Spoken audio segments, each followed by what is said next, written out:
गर्मी के दिनों में रमा यूके से अपनी पढ़ाई पूरी करके अपने गांव वापस आती है। कैसी हो बेटा, कैसा रहा सफर? मैं और तेरे बाबा तुझे देखने को तरस रहे थे। मैं बिल्कुल ठीक हूँ माँ, आप लोग अपना बताओ। इतने दिनों बाद अपने गांव आकर बहुत अच्छा लग रहा है।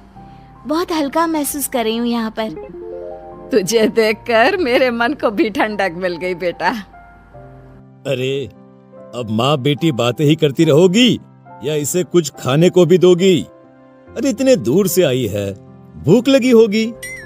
हाँ माँ, बहुत जोरों की भूख लगी है। मैं मुंह हाथ धोकर आती हूँ तो जल्दी से खाना लगा दे। सविता रमा को खाना देती है और उसके पास ही बैठ जाती है। बेटा कितनी दुबली हो गई है तू, खाना पीना छोड़ दिया था क्या वहाँ? अब देख यहाँ कैसे तुझे मोटा करती हूँ। सविता चुपके से रसोई में जाकर आम ले आती है। आम को देखकर रमा की खुशी का ठिकाना नहीं रहता। खाना छोड़ रमा आम पर झपट पड़ती है और कहती है, तुम बहुत अच्छी हो माँ। आम खाने को तरस गई थी मैं वहाँ पर। तुम्हें तो सब कुछ पता है। आखिर माँ जो हूँ तेरी। खाना पीना खाकर दोनों माँ बेटी आराम करने कमरे में चले जाते हैं। शाम को रमा उठती है और बाहर गांव में घूमने जाने की इच्छा जताती है। माँ मैं बाहर टहलने जा रही हूँ। ठीक है चली जा, लेकिन रात होने से पहले आ जाना बिटिया। रमा खेतों के पास टहल रही होती है, तभी उसे पास के गुफा से किसी के रोने की आवाज सुनाई देती है। वो सहम जाती है, पर फिर हिम्मत करके उस गुफा की तरफ जाती है और उसके दरवाजे को खोल देती है। कौन है? कौन रो रहा था? तभी उसके सामने लंबे दांत, बड़े बड़े नाखूनों में चुड़ैल आकर खड़ी हो जाती है। चुड़ैल? मैं आजाद हो गई। अब मैं तुम्हारे शरीर का इस्तेमाल करके इस गांव के सारे रसीले आम खा जाऊंगी। गर्मी का मौसम आया, रसीले आम साथ लाया। रसीले आम की ताकत से मैंने सबको कट्टे पतले बनाया। मुझे छोड़ दो, मैं अब कभी यहाँ नहीं आऊंगी। चुड़ैल हंसने लगती है और रमा के शरीर में चली जाती है। इधर सविता और रमेश को रमा की चिंता होने लगती है। रमेश सविता से कहता है, अरे तुमने रमा को अकेले जाने ही कैसे दिया? उसे तो रास्ते भी ठीक से याद नहीं होंगे। कहीं खो न गई हो मेरी बच्ची। मैं जा रहा हूँ उसे ढूंढने। मैं भी आपके साथ चलूंगी। रमेश और सविता दोनों रमा को खोजने निकल जाते हैं। थोड़ी देर घर से निकलते ही उन्हें सामने से रमा आती हुई दिखती है। अरे कहाँ चली गई थी बेटा? हम लोग इतना परेशान हो रहे थे। माँ मैं बिल्कुल ठीक हूँ, क्यों फिक्र कर रही हो आप इतना? रमेश और सविता रमा को लेकर घर चले जाते हैं। थोड़ी देर बाद सविता रमा को खाना देती है। तभी रमा की नजर उसके आंगन में पड़े आम पर पड़ जाती है। आम को देखकर रमा के अंदर बैठी चुड़ैल खुद को रोक नहीं पाती और आंगन की ओर दौड़ जाती है और आमों पर टूट पड़ती है। खा जाऊंगी, आज मैं सारे आम खा जाऊंगी। बहुत दिनों से खाया नहीं है। ये सब देखकर सविता को बहुत अजीब लगता है और वो रमेश से कहती है, रमा में तुम्हें बदलाव नहीं लग रहा? किस तरह से आम खा रही है? पहले तो कभी ऐसा नहीं किया इसने। अब तुम कुछ ज्यादा ही सोच रही हो। अरे बच्ची है, इतने दिनों से आम नहीं देखे हैं तो मन चला गया होगा। सविता को भी लगता है कि इतने दिनों से आम देखा नहीं है, इसीलिए शायद रमा ऐसा कर रही है। रात को सभी सो जाते हैं तो रमा के अंदर बैठी चुड़ैल उसके शरीर से बाहर निकलती है और गांव के घरों से आम चुरा चुरा कर उसी गुफा के अंदर जमा कर देती है। और दिन होते ही वो रमा के शरीर में वापस प्रवेश कर जाती है। अगली सुबह उठते ही सविता को हल्ले की आवाज आने लगती है। वो बाहर देखती है तो उसकी पड़ोसन कह रही होती है, मेरे घर से सारे आम चोरी हो गए हैं। आग लगे उसे जिसने चुराए हैं। अरे मेरे घर से भी आम गायब है। ऐसा कैसे हो सकता है? कहीं कोई आम की चोरी तो नहीं कर रहा। मोहल्ले में डर का माहौल छा जाता है। उधर रमा देर तक सो रही होती है, जिसे सविता उठाने जाती है। अरे जल्दी से उठकर नहा धो ले बेटा, मैंने आज तेरी पसंद की खीर पूरी बनाए हैं। रमा नहा धोकर खाने की मेज पर आती है। खाने में आम ना देखकर रमा चिल्लाने लगती है। आम कहाँ है? आम बिना आम के भी कोई खाना होता है क्या?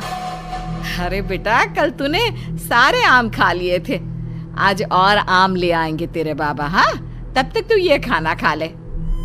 नहीं, मुझे आम चाहिए अभी के अभी।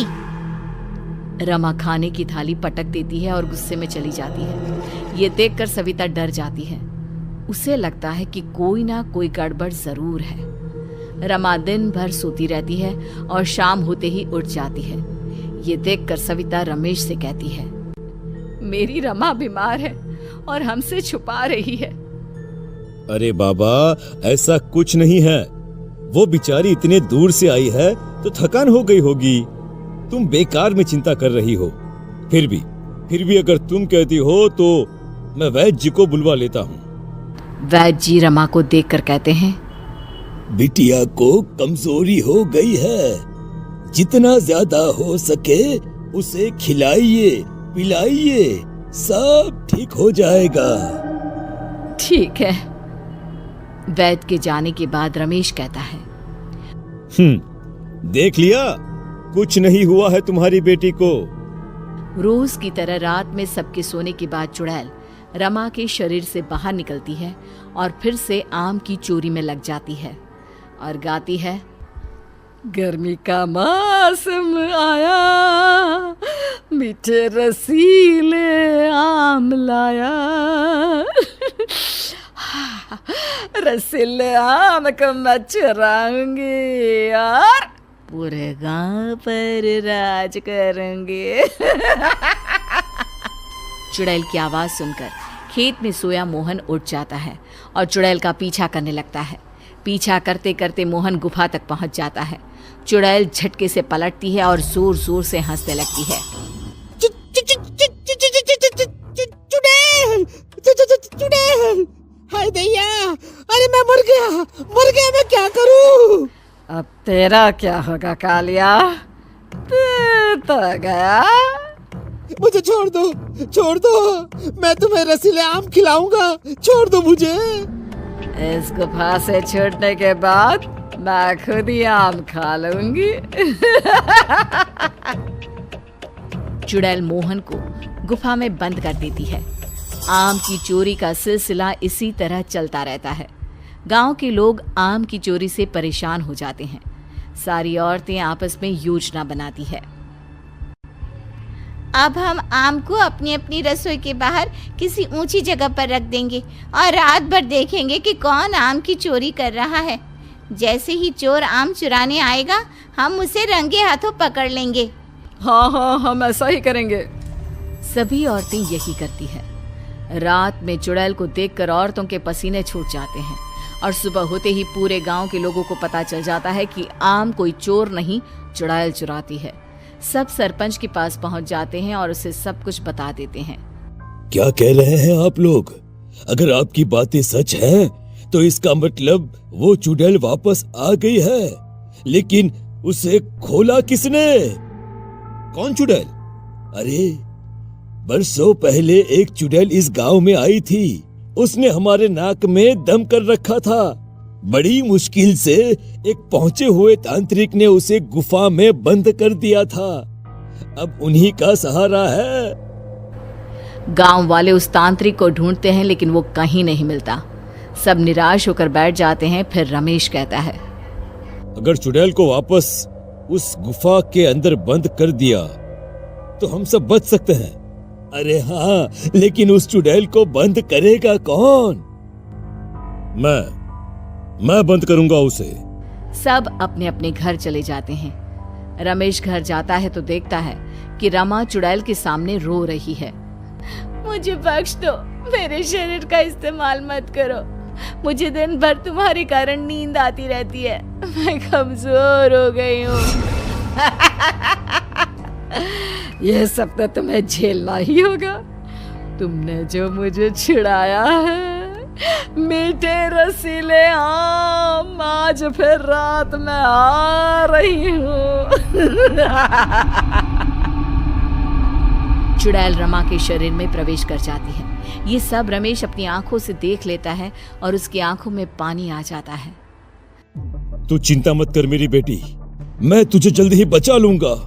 रात को जब चुड़ैल गाते हुए सबके घरों से आम चुराती है, रमेश गुफा में जाकर मोहन को छुड़ा देता है और फिर मोहन और रमेश गुफा के बाहर छुप जाते हैं। जैसे ही चुड़ैल आम लेकर गुफा में जाती है, रमेश और मोहन बाहर से गुफा को बंद कर देते हैं और चुड़ैल चिल्लाती रह जाती है।